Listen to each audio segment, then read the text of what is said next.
నమస్తే friends, SSR kitchen రెసిపీకి స్వాగతం. ఈరోజు మనం సండే స్పెషల్గా ఎంతో రుచిగా ఉండే చికెన్ కర్రీ ఎలా తయారు చేసుకుందామో చూద్దామా. మరి ఆలస్యం చేయకుండా స్టార్ట్ చేద్దాం. ఇప్పుడు ముందుగా చికెన్ ఒక బౌల్లో వేసుకొని నిమ్మకాయ సాల్ట్ పిండుకొని వాటర్ పోసుకుంటూ 2 times అయితే వాష్ చేసుకోవాలి. ఇలా సాల్ట్ నిమ్మకాయ పిండుకోవడం వల్ల చికెన్లో నీసు వాసన అనేది పోతుంది. ఇలా 2 times అయితే వాష్ చేసుకున్న తర్వాత ఒక స్ట్రైనర్లో వేసుకొని నీళ్ళు పూర్తిగా పోయే వరకు పక్కన పెట్టుకోవాలి. చికెన్లో ప్రోటీన్ ఎక్కువగా ఉంటుంది కాబట్టి వీక్లీ వన్స్ అయినా తినడం వల్ల ఎలాంటి ప్రాబ్లమ్స్ అయితే రావు. పిల్లలు కానీ పెద్దవాళ్ళు కానీ ఎవరైనా తినొచ్చు. ఇప్పుడు ఒక గిన్నె తీసుకొని అందులో ముందుగా కారం, ఉప్పు, చిటికెడు పసుపు, కొద్దిగా ఆయిల్ వేసుకొని చికెన్ వేయక ముందుకి ఈ మసాలాలన్నిటిని బాగా కలిపి ఒక మిశ్రమంలో చేసుకోవాలి.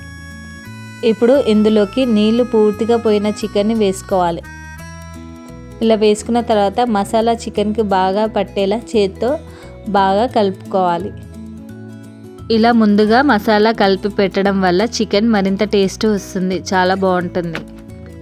ఇలా కలిపిన తర్వాత చికెన్ని 15 నుంచి 20 నిమిషాలు మ్యారినేషన్ చేసుకోవాలి. ఇలా చేసే చికెన్లోకి మసాలా బాగా పట్టి రుచి మరింత పెరుగుతుంది. ఇప్పుడు స్టవ్ ఆన్ చేసి ప్యాన్ పెట్టుకొని ప్యాన్ హీట్ అయిన తర్వాత ఆయిల్ వేసుకొని వేడి చేసుకోవాలి. ఇప్పుడు దీంట్లో గరం మసాలా వేసుకోవాలి.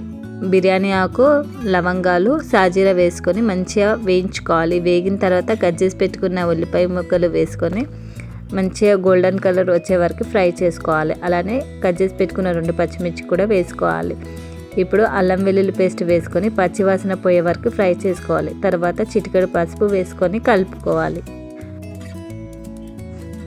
ఇప్పుడు కొత్తిమీర, పుదీనా కూడా వేసి కొద్దిసేపు వేయించుకోవాలి. వీటి వల్ల కర్రీ మంచి వాసనతో రుచితో వస్తుంది. ఇప్పుడు ముందుగా మ్యారినేట్ చేసి పెట్టుకున్న చికెన్ని వేసి బాగా కలపాలి. చికెన్ మసాలాతో బాగా కలిపేలా కొద్దిసేపు వేయించుకోవాలి. చికెన్కి ఇట్లా మసాలా పట్టించి వేయడం వల్ల పీసెస్ అనేవి చాలా టేస్టీగా ఉంటాయి, చాలా బాగుంటుంది. ఇప్పుడు మూత పెట్టి చికెన్ నీళ్ళతోనే కొద్దిసేపు ఉడికించుకోవాలి. ఇలా మూత తీసిన తర్వాత చికెన్ అయితే కొంచెం ఉడికిన తర్వాత ముందుగా చిన్నగా కట్ చేసి పెట్టుకున్న టమాటా ముక్కల్ని వేసి బాగా కలుపుకోవాలి.